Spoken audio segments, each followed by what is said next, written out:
Hello everyone, I'm Dylan Bryan, and we're here with yet another edition of the 5-Star News. And as the year is winding down, our stories here on the show are ramping up. We're going to start you off today with our announcements. Here's Brandon Frady, Cole Denton, and Daniel Fleming with What's Up Heritage. Hello Generals, happy Friday, and welcome back to What's Up Heritage. Let's get to it. Heritage High will administer advanced placement AP exams beginning on May 3rd. All exams will be given at Burning Bush Baptist Church. Students report directly to the church and are not required to come to school after the exam. The Heritage High Gridiron Club is sponsoring the Jeff Sims Memorial Golf Tournament on May 24th at Windstone Golf Course. The format is a 4-man scramble/select shot. The entry deadline is May 17th or until the 20th. Teams have registered. Into the Woods is next week, and I think it is going to be amazing, if I do say so myself. It will be from April 27th to May 1st in the theater. Break a leg, students.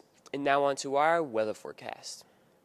Friday should be a 10% chance of rain with a high of 68, low of 52. Saturday, a 100% chance of rain with a high of 71, low of 51. Sunday, a 10% chance of rain with a high of 72, a low of 45. Monday, a 10% chance of rain with a high of 80, low of 53. Tuesday, a 10% chance of rain with a high of 84, low of 60. Wednesday, 30% chance of rain with a high of 80, low of 61. Thursday, a 50% chance of rain with a high of 82 and a low of 64. And now on to our next segment. Thanks, you guys, and on to the news now. And if you have driven on the Heritage campus recently, you have probably noticed some not-so-friendly additions to the roadways. The school has added speed bumps to help reduce speed and increase safety. How are they working? Here's 5-Star News reporters Cannon Stafford and Lindsey Rogers with more in this report. All right, students, when you're driving on campus, you may notice we have some speed bumps that have been added. These are basically just to remind everyone to drive 15 miles an hour on campus to make sure that people are safe. We have people on campus at all hours, walking, jogging, doing different things. So it's very important that we drive slowly, carefully, and keep people safe. During the pandemic, a lot of people started coming on campus, some students, some not students, and there have been some reckless driving on weekends and in the evenings. So this is just a reminder to everyone to slow down on campus and keep everybody safe. Yeah, I guess the speed bumps that you're noticing on campus were installed on Monday, some point between 7:30 and the time I left school after tennis practice, and kind of caught me for a surprise because I left out here about 5:15 trying to make it down to Dalton by 5 p.m. It's almost impossible, but I wanted to do it, so I fired out of here after practice and then bang, right into one of those speed humps, and now I think the bottom of my van's kind of going to need some work. But that's what they're there for, to slow people down, slow kids down on campus, and it's kind of a harsh way of me finding out they were there, but now I know, so it won't happen again, and I'll just have to leave a little bit earlier next time. Thanks, guys and gals, for that report. I've definitely noticed them. Stay safe out there. Moving on now to some end-of-the-year news, and as the semester draws near to a close, it is time to start talking about tests. These tests are very important, and the advanced placement testings are happening in a little over a week.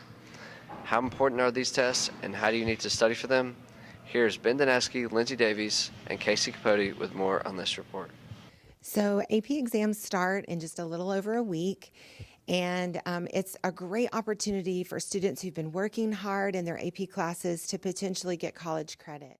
Okay, so we have AP exams coming up, and they start in a couple weeks.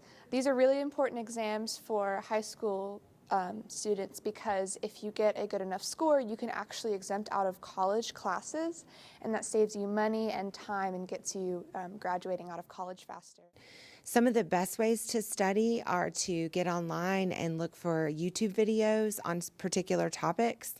I know the College Board opened up a resource for all students in AP Classroom where there are review videos. There are also live videos on YouTube so that you can review. Getting together in study groups is a great opportunity. I have 4 AP exams this year, and they're very important because, well, first of all, they look great on your application if you get like a high score. But also if you score well enough, you could possibly test out of the class in college. And to study for the AP exams, I create a whole study schedule. I make a calendar and I write down what I do every day. And then I take a lot of practice tests, and I ask my teacher for more help and stuff like that. And yeah, if you haven't started studying yet, I would study now. The AP exam is really important. During class, we've actually gone on to a different path, so you have to go into a different classroom and start studying for it. And I'm excited to take it, but I'm also really nervous at the same time. If you're taking an AP class and you're able to score a 3, 4, or 5, you might get college credit, which could save you time in college, and it could also save you thousands of dollars. So it's really a great opportunity. I know I was able to have some AP credit when I went to college, and it gave me enough time to minor in something I was interested in. So good luck, everybody, on your AP exams. Preparation is key. And now moving on to another area of our school that is growing more and more popular each year, and that is the work-based learning program. Ms. Helton does a great job helping students find jobs that allow them to go to school and work at the same time, or something like that. Here's Capote, Davies, and Price with all the information you need on this report. I do work-based learning at Heritage High School, and I think it's a really great opportunity because I don't have a lot of time after school to go to work or anything like that with dance and all my clubs and organizations. So being able to still have a job and go during school hours and still get my school credits to graduate and everything is just perfect for me. Miss Helton has helped me a lot with her class and everything. We do a little bit of work for it to go into work-based learning, but not too much. It helps with resumes and stuff for future career jobs and interviews, and it really has prepared me just for the life outside of high school as well. I wish I would have done it before my senior year, but now that I have done it, I can tell more people about it, and hopefully they can do it as well, and I think it's a great opportunity for every student here at HHS. In the Career Center, I'm here for you to help you anything about finding a job. I will tell you resources that I know that will help you go look for jobs that are available in the area. I also have listings of jobs that I can share with you one-on-one. In addition to that, I will be glad to sit down with you and help you develop a resume, talk to you about interviewing, maybe do some mock interviews so that when you go for a job interview, you will feel prepared. If you're interested in work-based learning, come see me and we will get you started in filling out an application. That's just one-page form. You'll get your parents to sign it and bring it back. Be sure to take advantage of that program. Time for a quick commercial break here on today's show, but stick around because Jameson and Tate will have the preview of the matchup tonight versus Cedartown for our boys baseball team, and how the girls tennis team did versus Jefferson in their Sweet 16 matchup. Hang around with us. Sports is next. So yeah, and Into the Woods, the plot is really just a lot of your basic fairy tales, just it's sort of all mashed together to create one really, really big, intricate story. The music is done really well. Sondheim was a great composer, and I mean, Tim is doing a great job at directing all of the music. It's great. You want to come see it. Remember, if you want to see Into the Woods, it's going to be screening from April 27th to May 1st.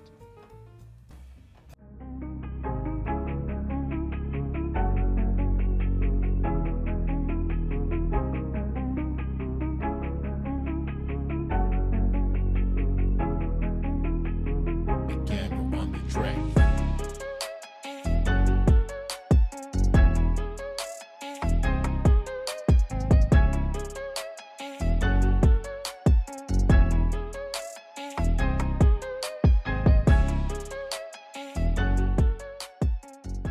Welcome to Sports, everyone. I'm Jameson Shook, joined by my partner, Tate Thomas, and we're here to get you caught up on all your general sports action. We sure are, and today let's get started off with some baseball. Our baseball team has a huge doubleheader today against Cedartown. Why is it huge? I'm glad you asked, Tate, because if Cedartown wins one game, they're region champions. However, if we win 2 games, we're the region champions. Here's Kate Kennard with a preview. Yeah, tomorrow's home doubleheader here is it is what we expected all year. Kind of taking a look at how the year unfolded as we watched the other teams in the region. We really figured that this was how it was going to come down to these last couple of games, and that's kind of what we are now with hosting Cedartown on Friday here. Had a good workout yesterday. Got some swings yesterday. We'll get back at it again today and prepare. And then on Friday, we've got Senior Kay Canary going on the mound in Game 2. So we're playing Cedartown for a doubleheader tomorrow, and it's a big series, big 2 games. We lost the first one Tuesday, so if we win this game or win both of the games, we win a region. But if not, we just get second, but we still get to host. But I think everybody knows that we want to get a region championship. That hasn't been done in, I think, like 3 or 4 years. So, I mean, it's a big game. We're going to have to play good, hit the ball good, and pitch well. And if we do only 2 of those things, we'll be fine and win. And Landon Skeen will be in game 3, really not deviating from what we've done all year. So the guys will kind of stick to what we've been doing and taking care of the baseball and running the bases well. And we look forward to a good challenge, but it's going to be a great opportunity for young men to secure a region championship here at our own field. We play Cedartown today, doubleheader at home. We're hoping for a win. This decides whether or not we are region champions. We played them Tuesday. They're a pretty solid team, but I think whenever we have our 3 seniors back, it'll be a different ball game. Good luck tonight, guys. It'd be nice for everyone to come out and support the Generals. Yep, and on to tennis now. And last Wednesday, our girls took on Jefferson in the Sweet 16. A win would put them on their 2nd ever appearance in Elite 8. That's right. Could Coach Craig get it done? Of course he could. Here's Tanner Eady and Jacob Hawkins with the recap. All right, the girls tennis team, a huge win on Wednesday against Jefferson. They were the number 3 seed coming out of their region. We were number 2. So we were supposed to win. We were at home. But when you get in the state, in the Sweet 16 round especially, you're really not sure until the team arrives. And I took a look at them in warm-ups, and I thought we had a really good chance to win the match. But they were a little bit better when they got out there and hit than I expected, to be honest. So it was a really good match win for us. The girls played awesome. Morgan started out number 1 singles, won the first set. Was looking good in the second set when the match got called off. But we got wins from both of our doubles teams. Courtney McKenzie and Reagan Simmons won at number 1. Really fast, 6-4, I believe 6-1. That's huge for a number 1 doubles win at this point in the season.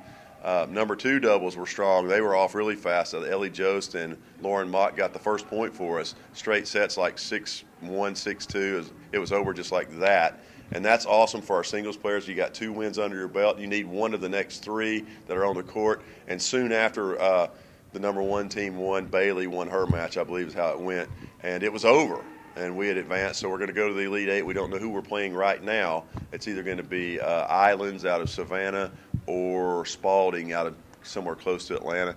So it'll be an Elite 8 trip for us for only the 2nd time in the program history. We're really excited. I'm proud of the girls.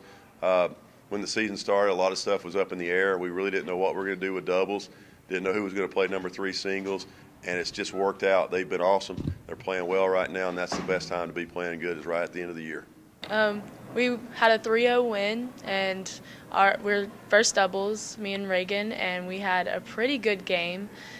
We saw 2 other girls walk off the court with wins, and so the stress was gone for us. And they had 1 really good big girl, but we pulled it out in the end. Congrats, girls, and good luck in the Elite 8. That's right. Our boys will be tangling tonight with Marist in the first round of GHSA state playoffs. Yep, we'll get a preview of that in a second. But last night, our girls were playing in the first round of the state tournament against Arabia Mountain. And you know how good our girls is, you being a rec league soccer ref. Here's Liam Smart and Cole Price with a recap and a preview of our soccer games. So we got to host Arabia Mountain in the first round of state. Really athletic team. Weren't really sure how good they were. Our girls came ready to play, though. We jumped on them right from the get-go. He scored 3 goals in like the first 5 minutes. It was awesome. Really pretty goals, too. We were passing the ball, setting each other up. Just really proud of the effort, especially the first half. We just kind of dominated, leading 6-0 at half, and just kind of rode out the second half to victory. So Thursday we had our first state game, and I think it went really well. In the first 4 minutes of the game, we got 4 goals, so that was a lot. We were really scared because it was the first state game, and we wanted to play our very best, and I think the team went out there and did really good. And looking forward to the next round. We get to host the second round, which will be awesome. So next week we'll host Madison County up here in the second round. I think they're another beatable team. If we play well, I think we're going to have a good shot. So we got our first round of state playoffs this Friday against Marist. We'll be traveling down there, and we're looking to push them, make a game of it. They are the 1 seed coming out of the opposite region, so it will be a tough game. But I believe if we play like we did against Cartersville, fought hard, played tough, put balls in the net, we can give them a real run for their money. So I'm pretty excited to play in the Marist game, because it's the first time we've made state in about, I think, six years. So, it'll be exciting, but it'll be a tough game. But I think we can end up pulling it off somehow. So we play Marist on Friday, and it's a big state game for our soccer team. It's our first time making it in about 6 years, I believe. And so we're definitely the underdogs going in, but we're going to travel down there on Friday and hopefully pull an upset, and we're going to play our hearts out. To track now, and our region meet is officially in the books. Yes, it is, and it sounded like our Journals had a pretty impressive meet down in Southeast. How'd our girls do? How'd our guys do? Here's Ryan Heat and Hayden Johnson with a recap. Congratulations to the girls track team. We competed at region, and they did a super job. Our girls relay teams, every one of them, the 4x1, the 4x4, and the 4x8, all made the top 4 and made it to sectional. Zandy Burton, she competed in 4 events, and she made it to sectionals in all 4 of her events. Allison Kraft made it to sectionals in her events. Gracie Murray, of course, was the region champion in 2 of her events. And the girls just came out and they just really put it all out on the track and just did a super job. It was a long day. It was hot, but they did a wonderful job.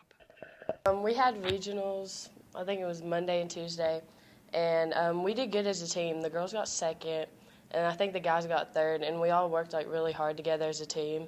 And we helped each other when our coaches weren't, and when everybody else needed help, we just would give each other little tips on how to do better at your event. And I did the long jump, the 100, the 4x1, and the 4x4. And our 4x1 team and our 4x4 for girls qualified for sectionals, which is May 8th. And I think we'll do really good because we've had to change our lineup a couple times, but you just have to work through and push and try your best. Really proud of our boys that came in a really close 3rd place at the region by 1 point to Cedartown. Central High School of Carrollton, they did a great job. They have a very strong team. They came in first in boys and girls. And our girls came in 2nd place. But the boys, it was so close. It was such an exciting day, 2 days for our guys to do a fantastic job. The boys 4x800 relay team, which consists of Will Waldrop, Griffin Black, Colin Black, and Gavin Chandler, finished in 1st place in the region, so they're the region champs for the 4x8 relay.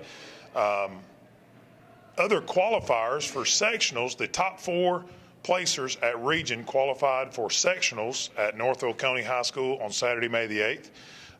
So our guys that qualified were Paxton McCrary, who was 3rd in the 200, Brandon Hamilton, who was 2nd in the 300-meter hurdles, Colin Black was 3rd in the 400, Justin Lee 4th in the 400, Gavin Chandler qualified as 2nd place finisher in the 800-meter run, the 3,200-meter run, and the 1,600-meter run. Eli Owens qualified as 4th in the high jump. Jared Phillips was 4th in long jump. And Jonathan Washburn was 4th in the shot put.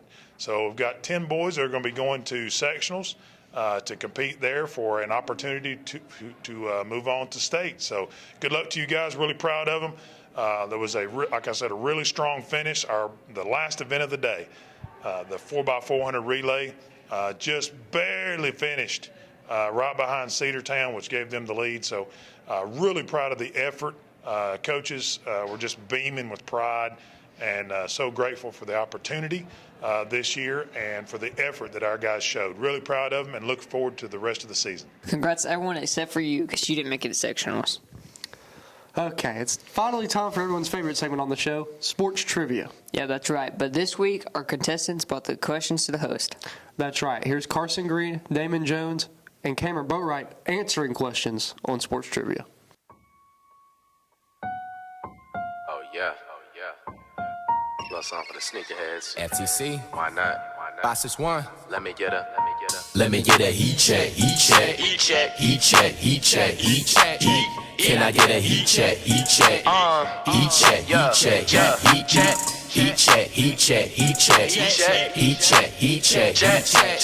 Let me get a about 250. All right, back here, new edition of Sports Trivia this week. This week we're going to have some of the defending champs ask us the questions and see how we do. Hey, Jameson, what is your question? What NHL team has won the most Stanley Cups? The New York Rangers, the Boston Bruins, the Montreal Canadiens, or the Toronto Maple Leafs? The Boston Bruins. A, the New York Rangers. Toronto Maple Leafs. All right, back here with the champ. He's now going to give us a couple questions. What's your first question? I got 3, but I'm only going to be allowed to do 2, 1 in a bonus. And the questions are going to be Atlanta-based sports questions. And you should be pretty good at them. I've raised you right. Let's go with number 1. It's going to be a football question, so it'll be about the Atlanta Falcons. Who is the all-time passing leader for the Atlanta Falcons? A, Michael Vick. B, one of my all-time favorites, Jeff George. C, took this team to the Super Bowl in '98, Chris Chandler. D, another one of my all-time favorites, Matthew Ryan. Also known as the choke artist, Matt Ryan. Matt Ryan. Matt Ryan, D. All right. I'm going to have to go with Matty Ice on that one. Matt Ryan. The last question. Now it's my time, baby. I want to see Green probably get it. Okay. What college did Jim Abbott go to? Was it Michigan, Auburn, Florida State, or Alabama? I'm going to go with Florida State Seminoles. Tick-tock, tick-tock. Auburn. Wrong. Florida State. Wrong. This will be the bonus question. Bonus question. It's from the NBA, the National Basketball Association. In 2015, the Atlanta Hawks had 4 of their starting 5 make the All-Star team. Which player did not make that team? Is it A, Al Horford? B, Damari Carroll. What was A? A was Big Al Horford. Big Al Horford. You going with the boss, Big Al Horford? Damari Carroll.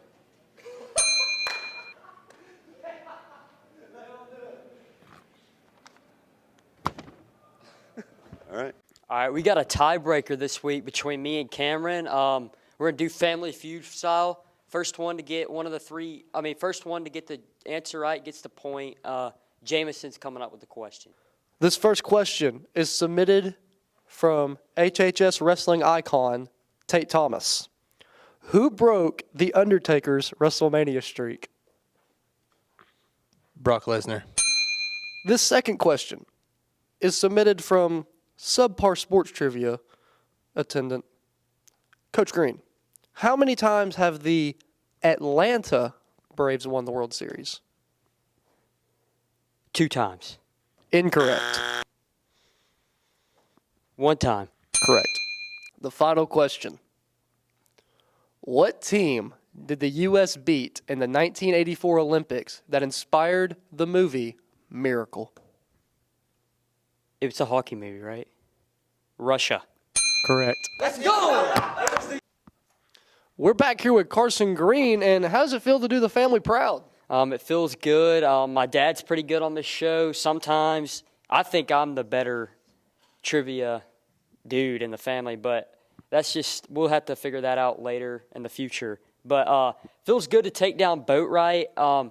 He got the first question right because I didn't really have an understanding of the rules that you had to grab the ball. I knew the answer, but I forgot to grab the ball. But I ended up coming up on top. We'll be back next week with a normal routine. Thanks for Sports U2, and on to the news now. We have a pretty good play coming to you next week. It's called Into the Woods, and what can you expect from that? Here's 5-star news reporters Hunter Livingston, Ashley McKeon, and Ethan Kingsley with a preview. So, Into the Woods follows the story of multiple Grimm brothers fairy tales. It essentially starts with the baker and his wife, and they find out that they're cursed. And so they go into the woods and try to break the curse on their house. And along the way, they meet a lot of other fairy tales, and together they go through this journey of breaking the curse and defeating a giant. So it's really awesome and it's a lot of fun. The tickets for the school shows are $3, so that we hope you all come. So in Into the Woods, I play an ensemble character, which means I show up in the background every now and then. I like singing and stuff, and basically I think that everyone's really going to enjoy this musical. We've been working really hard on it, and I think that the other students, they've done an amazing job, and we're really proud of what we're able to accomplish. I think we're almost ready, and I think yeah, it'll be amazing. Looks pretty good. And finally, it's joke time here on today's show. Who's bringing the heat? It's our very own Hilltop and Stove Daddy with yet another edition of the Jokesters. Take it away, guys.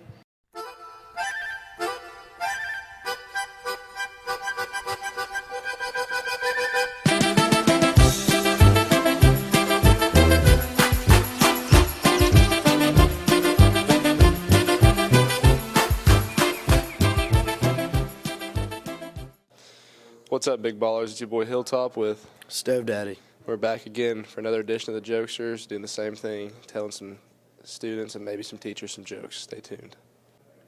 I'm with Dylan for the first joke. Dylan, why can't you hear the pterodactyl go to the bathroom? Because he flies around. No, it's just because the P is silent. The pterodactyl. Artem with tape for the second joke. What is the dumbest animal in a jungle? Monkey. A polar bear. All right, I'm with Jameson for the third joke. Jameson, what's green, fuzzy, and would hurt if it fell on you from a tree? Couldn't tell you. A pool table. All right, I'm with Coach Green for the last joke. When is your door not a door?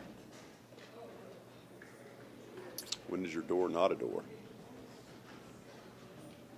Hate to say it, but I don't really have when it's open. When it's a jar. That's good, man. That's really good.